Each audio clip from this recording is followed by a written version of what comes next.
Bonjour à tous et bienvenue sur le podcast du site Je bosse en grande distribution. Cette semaine, je reçois Benoît Vandeviver, un entrepreneur aguerri et passionnant qui a cofondé la solution Consensio. Consensio, c'est une plateforme qui facilite la mise en relation entre les producteurs locaux et les magasins. Un projet définitivement dans l'air du temps. Je vous laisse découvrir cette solution qui, je suis sûr, risque fort de vous intéresser. Bonne écoute à tous. Alors aujourd'hui, je reçois Benoît Vandeviver. Benoît, tu es le cofondateur de Consensio. Bonjour. Bonjour Jonathan, ravi d'être ici.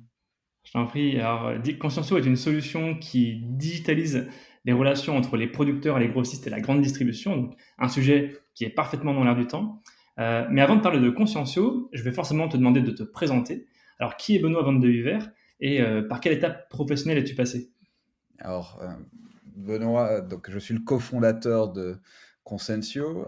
J'ai toujours été passionné par la technologie, donc j'ai commencé en étudiant software engineering, comme on dit en anglais. Et Ouais. ensuite, je suis parti tout de suite à la fin de mes études à Boston, à travailler notamment à aider les chercheurs du MIT à commercialiser leur technologie un peu dans le monde, à faire des accords avec les grands groupes. Et ensuite, je suis parti en Asie et où j'ai travaillé pareil dans les télécoms, lancé un réseau social. Et j'ai toujours été passionné de voir comment la technologie peut aider à améliorer la communication. Et donc j'ai été pas mal impliqué dans les réseaux sociaux, notamment il y a quelques années, quand Facebook Oui. était tout jeune, j'étais le numéro 2 pour un réseau social qui était très important en Europe, qui s'appelait StudiVZ, qui était très connu chez ceux qui parlent allemand, et que Facebook a voulu racheter à l'époque, était plus grand que Facebook. Et en général, ce qui me passionne, derrière ça, j'ai repris mes études, je suis aussi avocat et j'ai fait une MSG. Et ce qui me passionne, c'est de voir comment vraiment aider réellement et de comprendre les vrais problèmes que peut vraiment résoudre la technologie et pas dans une tour d'ivoire. C'est quoi la différence entre la mentalité américaine et la mentalité européenne quand on entreprend? Alors, alors, c'est très intéressant. Je pense que quand on va aux États-Unis, on se rend compte qu'il y a une vraie passion pour les pionniers. Et je pense que c'est lié à leur histoire. Et franchement, il y a un choc culturel intéressant de dire, voilà, on a l'impression on a besoin de cerveau, on a besoin Ouais. d'innovation et on veut construire. Et une des grandes forces qu'on voit, hein, c'est l'énorme intérêt pour les nouvelles façons de travailler et ils valorisent énormément la technologie qui permet d'améliorer l'existant et d'aller plus loin. Donc il y a une vraie passion intrinsèque des utilisateurs, des clients. Au-delà des propres entrepreneurs, il y a un public c'est beaucoup plus facile en général de trouver des clients qui sont prêts à se jeter à la piscine et de commencer à utiliser des outils et des technologies qui sont nouvelles. Et maintenant que tu es en Europe, le constat il est le même? Tu te rends compte que la technologie a toujours un petit peu de retard peut-être en France? Ou en Espagne d'ailleurs, parce que vous êtes basé en Espagne? La bonne nouvelle, ayant vécu sur 3 continents, c'est que l'Europe et la France notamment se sont énormément améliorés en termes d'intérêt pour la technologie, d'investissement massif, et je dirais même au niveau Mmh. des États, des régions, des acteurs. Il y a la crise qu'on vit aussi montre que la digitalisation permet de travailler à distance et permet de résoudre Oui. plein de problèmes. Et donc, et même les nouvelles générations, les jeunes, utilisent énormément la technologie dans leur vie privée, que ce soit Netflix, Mmh. Instagram, et en fait, ont une attente d'avoir de la technologie dans leur vie professionnelle. Et c'est un peu le constat que Vincent, mon cofondateur, et moi, on a fait, et si on pouvait appliquer la technologie et les codes un peu qu'on a déjà dans nos vies privées et le rendre au service de la filière fruits et légumes et de l'agriculture. Ouais, tu parlais d'un associé, donc tu es associé avec Vincent Rosso, c'est ça?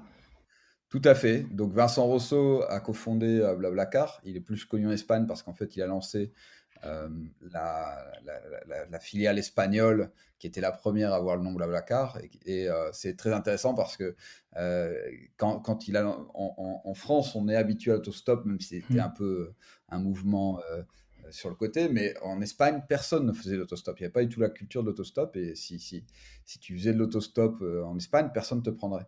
Et en fait, il a réussi à ce qu'il y ait plusieurs millions de personnes qui utilisent Blablacar. Et c'est pour moi un bon exemple de comment la technologie permet de nouvelles habitudes et un impact sur l'environnement énorme.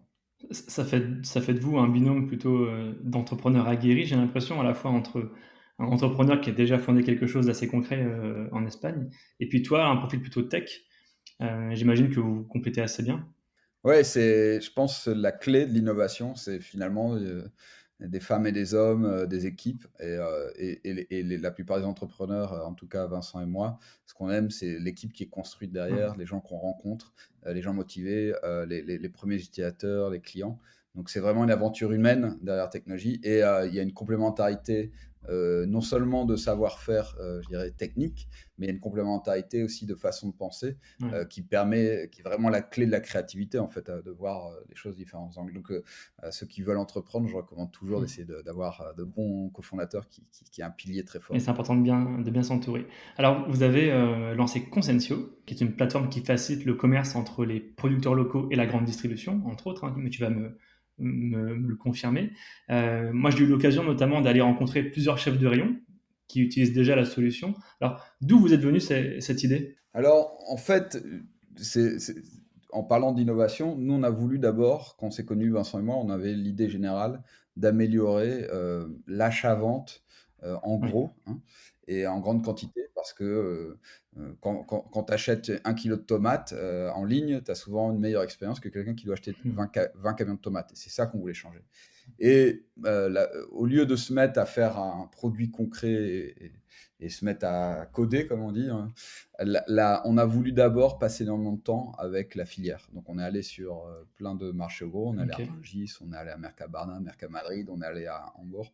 Et on a écouté, on est allé voir des producteurs. Et c'est en se frottant et en voyant. Et donc, on a fait un peu ce qu'ils appellent en anglais shadowing. On s'est mis dans l'ombre et on a voulu regarder comment travailler. Et ce qui nous intéressait, ce qu'on adore de cette filière, c'est d'une part, c'est super Ouais. comme produit. C'est très sain pour la santé, c'est un produit frais, un produit vivant. Donc c'est assez passionnant. La France comme l'Espagne sont des pays super producteurs. Donc c'est aussi à la fois nos Mmh. racines et où on vit. Et de l'autre, ce qui est très intéressant technologiquement, c'est qu'on cherche quelque chose qui a un vrai besoin, qui va vraiment bénéficier de la technologie. En l'occurrence, les produits frais doivent aller vite. On ne peut pas attendre 6 mois pour vendre des fraises. Et il y a plein de challenges énormes qui est de prédire la météo du côté du producteur, du consommateur. Et donc, il y a tellement de variables que la technologie peut vraiment aider. Et on s'est dit, il y a vraiment quelque C'est chose à c'est quand faire. même un pari un peu audacieux, hein, parce que faut essayer d'aller chercher à décloisonner une vieille industrie qui est celui de la grande distribution.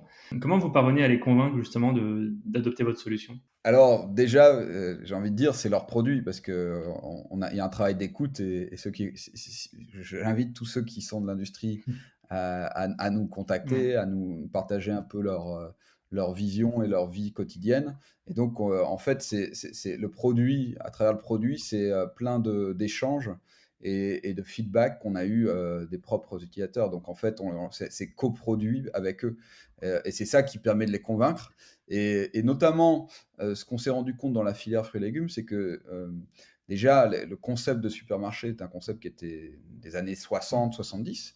Donc, comme tout le monde, Ouais. il y a toujours un besoin de rénovation.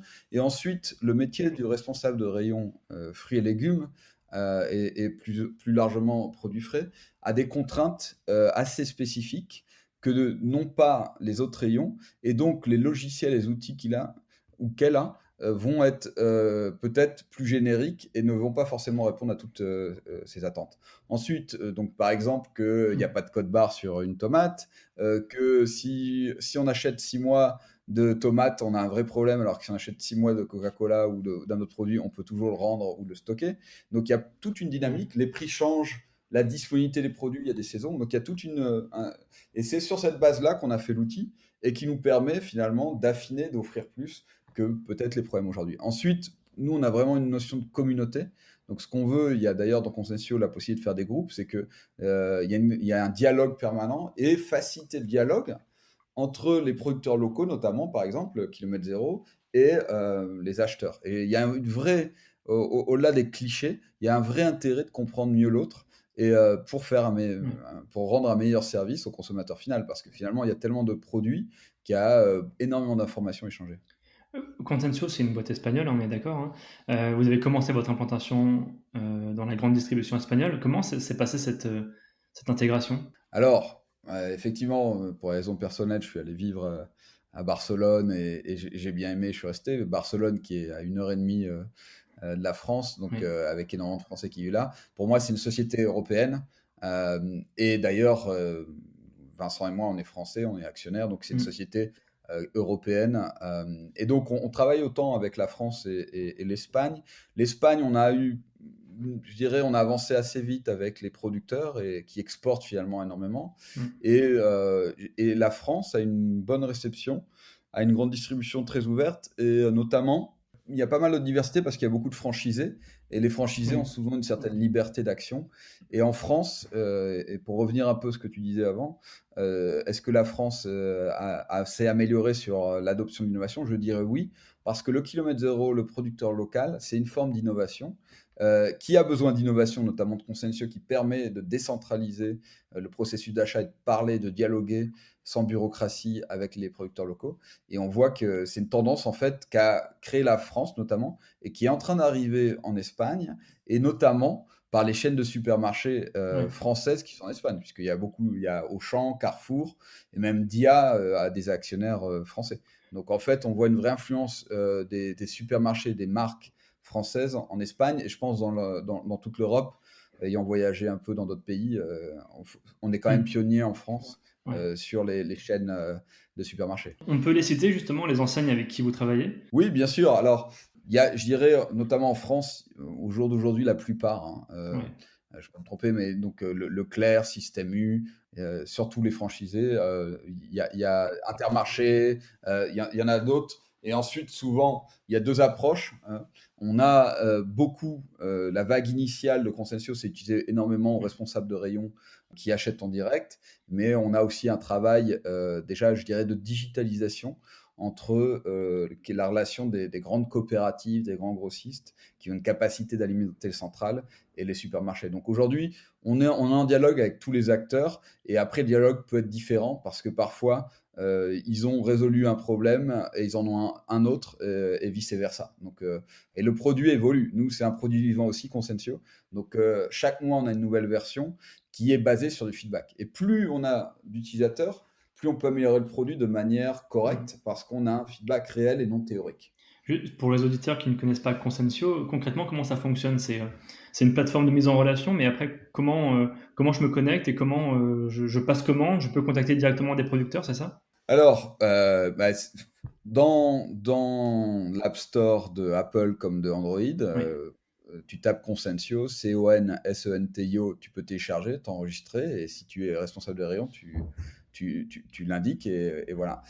Et tu es un utilisateur. Et de l'autre côté, si tu es producteur, bah, tu peux créer ton catalogue directement depuis l'application mobile et je dirais en 45 Ouais. secondes ou 10 minutes selon la taille de ton catalogue, tu as un catalogue que tu as créé depuis un mobile et qui est partageable partout et qui est visible même sur le web, que tu peux envoyer à qui tu veux. Nous, on a une notion d'une certaine respect de la confidentialité parce qu'on sait que tout le monde n'achète pas au même prix, ça dépend du contexte. C'est-à-dire si tu achètes 200 camions de tomates ou une caisse, c'est normal que le prix soit différent, ça dépend des délais, des qualités. Donc nous, c'est vraiment l'objectif de permettre d'avoir un dialogue autour du produit, de la qualité, et d'aider que le producteur aussi ait un retour, bah, ce produit marche bien, dans l'année prochaine j'en ferai plus, etc. Donc du côté du responsable de rayon, aujourd'hui, si un responsable de rayon télécharge et ne voit pas son producteur local, bah, il lui envoie le lien de Consensio pour qu'il s'enregistre. S'ils ont le téléphone l'un de l'autre, ils se verront directement. Sinon, que le producteur lui envoie le lien de son catalogue et directement, en cliquant dessus, le responsable de rayon pourra voir tout le catalogue de son fournisseur.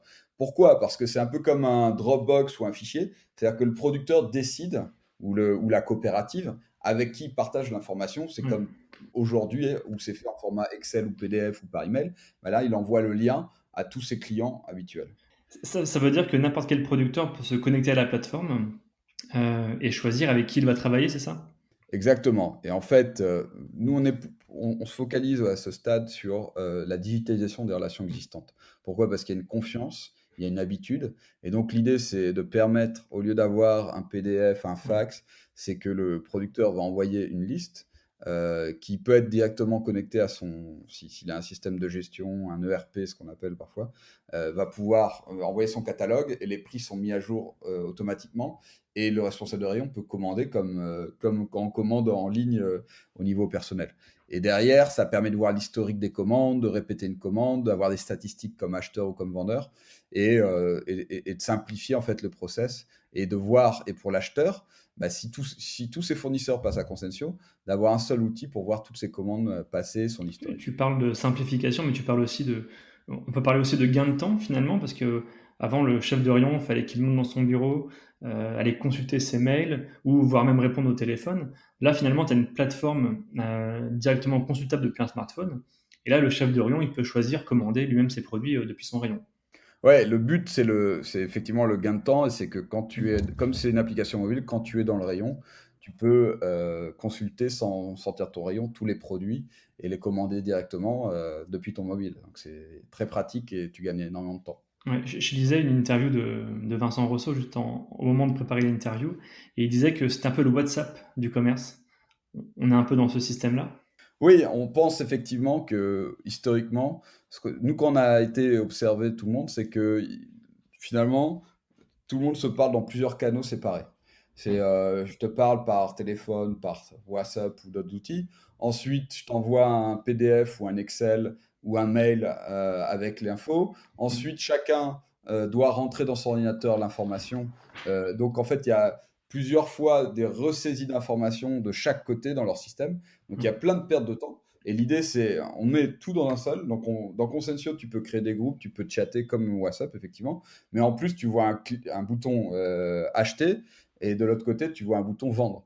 Tu peux négocier. Et donc, en fait, et la transaction va apparaître dans le chat et tu peux cliquer pour voir l'historique, le répéter. Donc, en fait, tu n'as plus des discussions séparées et devoir avoir plein d'outils en parallèle et basculer d'un outil à l'autre en permanence. Comment on fait pour opérer cette transition? Parce qu'il y a encore des chefs de rayon qui sont encore au crayon papier, qui sont encore au cadencier. Je pense que vous l'avez déjà vu en magasin. Comment on fait pour les convaincre d'utiliser un nouvel outil qui va changer leur quotidien? Je pense que l'intérêt, c'est aussi peut-être de nous contacter, et on est ravi aussi de leur présenter des collègues qui ont réussi à passer. On est ravi de leur faire une démo Ouais. et aussi de les écouter parce que peut-être qu'il y a des besoins qu'on n'a pas encore détectés et où on pourra les aider. Mais le digital fait gagner énormément de temps en fraîcheur, et souvent, aussi de leur point de vue, ils sont pas forcément conscients des opportunités perdues. Ouais. Par exemple, peut-être que du fait d'utiliser un système plus ancien, Mm. les informations sur les produits, les photos, les derniers prix, Ouais. ne sont peut-être pas visibles, et le responsable de rayon ou la responsable de rayon ne s'en rend pas compte, et en fait, ça ouvre tout un panel, et c'est moins de temps en administratif et plus de temps en par les produits.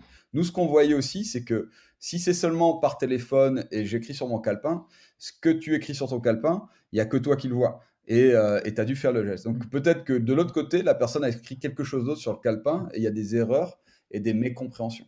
Et aussi, tu vas pas avoir une analyse dans le temps de tout ce que tu as acheté, où tu as été content et tout. Nous, on va permettre au fil du temps aussi de permettre d'analyser les achats et de se dire, bah, l'année dernière, à telle heure, tu avais acheté ça. Ça supprime pas la notion de négociation, parce qu'il y a encore quelques chefs de rayon qui aiment bien le téléphone, justement, parce qu'ils peuvent encore négocier le prix par téléphone. Est-ce que cette Oui, négociation est possible depuis la plateforme? oui, je te dirais, c'est un peu l'histoire de la technologie. Quand la télé a été inventée, les gens pensaient on n'écouterait plus la radio. Quand l'ordinateur a été inventé, on penserait que les gens n'utiliseraient plus le papier. Or, historiquement, ça se multiplie. On n'a jamais imprimé autant de papier depuis que l'ordinateur a été inventé. Donc, en fait, c'est la même chose. Euh, c'est au lieu que je t'appelle pour vérifier ligne par ligne les erreurs, etc., je vais t'appeler, et donc des tâches administratives qui, franchement, j'ai rencontré très peu de gens qui sont passionnés. Mm. euh, je vais te dire, écoute, explique-moi ton nouveau type de tomate ou de melon, la saison, la saveur, passe me voir et on fait une dégustation. Et en fait, c'est la technologie permet de passer du temps de qualité sur des choses de qualité et sur la relation. au lieu de sur des tâches administratives qui font que en fait, tout le monde est débordé et s'occupe que de rentrer de l'information. On a beaucoup parlé du côté grande distri, et qu'en est-il du côté grossiste et producteur? Comment ils voient l'arrivée d'une plateforme comme Conscientio? On- Nous, on a un retour positif, c'est des grossistes et des coopératives. On voit un vrai intérêt. Et c'est souvent parfois Mm. générationnel, effectivement, quelqu'un qui a peut-être qui est près de la retraite. Euh, on a eu des commentaires genre, où je crois que c'est le futur, mais comme il me reste 6 mois avant de la retraite, je vais pas prendre le temps de voir. Et notamment aussi les producteurs, les agriculteurs, parfois, bah, c'est leurs enfants qui prennent le relais et ils voient l'intérêt de l'outil. Donc je pense qu'il y a un vrai échange aussi intergénérationnel. Mais je pense que c'est dire que Internet, c'est pas le futur et vendre en ligne, c'est pas le futur. Je pense que c'est en 2020 une aberration. Et aussi, je pense qu'au-delà d'améliorer les tâches administratives, on améliore l'expérience des Mm. clients et qu'ils puissent voir des photos, voir des commentaires, organiser l'information. C'est vraiment rendre beaucoup plus sympa et agréable pour l'acheteur l'expérience, qui est finalement au-delà du produit en soi, du melon, de la tomate, c'est aussi comment je l'achète et comment c'est facile de l'acheter et comment j'arrive facilement, en tant qu'acheteur, à avoir de l'information sur les produits. C'est quand même un facteur clé aussi dans la décision Ce d'achat. qui, ce qui est intéressant, et je pense que c'est l'un des avantages de votre plateforme, c'est qu'on parle aujourd'hui beaucoup de l'intérêt des consommateurs vers une consommation plus responsable, plus locale. Le confinement a mis en exergue justement cette consommation-là. Est-ce que vous, dans vos statistiques d'utilisation de la plateforme, vous avez constaté une hausse des commandes? Oui, alors on a vu un intérêt, on a vu des deux côtés. On a même des gens qui l'ont utilisé en Mm. B2C, c'est-à-dire directement au consommateur, même si c'est pas le but, mais on l'a toléré, je dirais, parce que c'est aussi des business qui ont dû fermer physiquement à survivre. Et on a fait les tours des supermarchés. Je pense qu'il y a une vraie volonté de la plupart des responsables de rayon d'avoir des produits locaux et d'avoir des produits de qualité. Et, euh, et ce qui est génial avec ça, et avec plus les gens d'information, moins le prix Mm. devient le seul focus et moins on est sur une guerre des prix. C'est un peu comme si quand tu vas regarder un film ou une série en ligne, ton critère c'est je vais regarder la série la moins chère. Je pense que les gens, ils regardent une série qu'ils aiment et c'est pas le moins cher. Et en fait, je pense que c'est un des plus grands mythes que d'ailleurs beaucoup de monde et toute la filière veut casser, c'est on veut de la qualité, on veut de l'impact social et local positif. Et les nouvelles générations qui vont au supermarché, qui travaillent dans les coopératives ou au rayon, veulent ça. Et c'est une super nouvelle et le digital le permet. Pour moi, c'est un des plus grands paradoxes, c'est que des grands produits industrialisés qui ont beaucoup moins de qualité nutritive que le fruit ou le légume ont beaucoup plus de représentation à la télé ou dans les médias Ouais. et même en ligne que des produits très sains pour la santé et qui créent énormément d'emplois en France et en Europe. Et en fait, la bonne nouvelle de tout ça, c'est que le digital permet de changer la donne parce que le digital permet de se faire connaître et de faire connaître ses produits et de leur qualité sans devoir passer à la télé et payer des annonces. Et je pense que c'est ce que doivent comprendre les producteurs et les responsables de rayon. Et pour moi, le responsable de rayon, avec un outil comme Concession, va pouvoir aussi dire, écoute, aide-moi aussi à faire connaître au grand public la différence entre les produits, aide-moi à ce que les gens n'achètent pas le moins cher, mais la meilleure qualité. Et c'est cette conversation qu'on veut aider à créer. C'est un des rôles que vous voulez avoir aussi à travers la plateforme, pas être uniquement dans la mise en relation. Tu parlais notamment de co-création de la plateforme avec d'autres chefs de rayon. Quelles sont les fonctionnalités à venir sur la plateforme? Alors, je veux toujours éviter les Parce que la liste est spoilers. longue, j'imagine. Là, on essaye d'améliorer effectivement. On a travaillé beaucoup aussi avec les coopératives. On essaye un peu ce qu'on appelle dans notre jargon le buyer space, c'est d'avoir plus de vues sur l'histoire. C'est-à-dire que le responsable de rayon puisse regarder et analyser énormément tout ce qu'il a fait l'an dernier, les 6 derniers Ouais. mois. On essaye aussi, et bienvenue, à se connecter directement avec les systèmes informatiques de tous les supermarchés pour que quelqu'un qui clique et qui fait acheter dans Consensio, directement le produit soit rentré dans son système informatique, il n'est pas à le rentrer à la main. Donc c'est un gros avantage par rapport au calepin. Et et d'échanger et de se connecter avec eux. Et ensuite, des analyses de volume, dire voilà, aide-moi, Consensio, à savoir à Pâques, à Noël, quels fruits et légumes j'ai acheté, quel volume, lesquels ont été les plus soucieux. Et là, une sorte de façon aussi de prendre des notes, de dire bah, tiens, ce produit était bien, moins bien, et de permettre aussi, et il y a déjà des fonctions qui le permettent, des groupes pour dialoguer soit entre responsables de rayon de la même chaîne ou de la même Mm. zone géographique, soit avec le Mm. siège, et dire voilà, le produit que j'ai aimé, je te le recommande. Donc par exemple, imagine toi tu es responsable de rayon d'un supermarché qui est à Ouais. 15 km du mien, ben, peut-être je vais dire, hey Jonathan, j'hésite Mhm. entre deux types de melons. Toi, tu as déjà acheté, tu as eu un retour client, et aussi permet d'avoir un dialogue avec le consommateur final. Ça, c'est plus à long terme, d'aider la conversation sur la qualité des saveurs. Et mettre des fonctionnalités de saisonnalité, par exemple, pour dire au chef de rayon, tiens, là, il y a les panais qui arrivent, là, il y a les potirons qui arrivent. Ça, c'est des choses aussi qui peuvent améliorer l'expérience pour les chefs de rayon. Complètement. Et alors, c'est un peu le contenu. Nous, on essaie de travailler avec des labels de développement Oui. durable. euh, et on travaille avec les producteurs. Donc, par exemple, dès aujourd'hui, une Oui. coopérative ou un producteur peut faire des produits recommandés. Toi, comme responsable de rayon, tu peux mettre des favoris. Et ensuite, tu peux voir tes commandes classiques et tes dernières commandes, tes produits les plus commandés. Oui. Et donc, dans les recommandés, il peut y avoir des campagnes qui sont faites. Et derrière, nous, ce qui nous intéresse, et d'ailleurs, si on a dans l'audience des gens qui gèrent des labels, on est ravi aussi d'aider à enrichir. Donc, ça veut dire quoi? Un agriculteur pourra mettre des vidéos, pourra mettre des certificats, pourra expliquer. C'est l'avantage du digital, c'est qu'on peut mettre énormément de contenu. Je dirais, entre guillemets, être le YouTube des carottes. C'est-à-dire que moi, je suis responsable de rayon. J'ai vraiment envie d'innover, d'avoir des nouveaux produits sur, comme tu dis, saisonniers. Ben, d'avoir énormément de contenu sur Consensio et parce que un producteur peut vraiment alimenter de manière très riche son catalogue. Pour ceux qui nous écoutent, hein, si certains sont chefs de rayon ou directeurs, comment je fais, moi, pour intégrer Consensio demain dans mon magasin? Ouais. Alors moi, je conseille de télécharger Consensio. Tout de suite, il y aura apparaît quelqu'un de l'équipe Support France, donc Benoît ou Roxane et d'autres. Et moi, je conseille d'écrire, de prendre contact. On est ravi d'aider parce qu'effectivement, c'est très possible qu'il n'y ait pas de producteurs, que les producteurs à Mm. côté n'ont pas encore utilisé Consensio. Et donc, nous, après, on aide et on les met à bord, l'onboarding, comme on dit en anglais. De là, ça commence tout de suite, immédiatement. Et ensuite, on est ravi de parler avec le responsable informatique et d'envoyer dans des formats standards, soit au magasin, soit au siège, l'information, EDI et tous les formats possibles. Ok. Quel est votre modèle économique? Il y a un système d'abonnement, peut-être, à l'application? Oui, aujourd'hui, les coopératives, les producteurs ont des options premium et donc le payent un abonnement mensuel. Et donc les Mm. options premium, par exemple, sont de pouvoir gérer plusieurs équipes. C'est un peu des options entreprises. Donc, par exemple, j'ai un catalogue et on est 20 commerciaux. Bah, les 20, on se coordonne, on utilise le même catalogue. Les gestions de tarifs, c'est-à-dire bah, j'ai des dizaines de tarifs parce que j'ai plein de profils de clients, des distances, etc.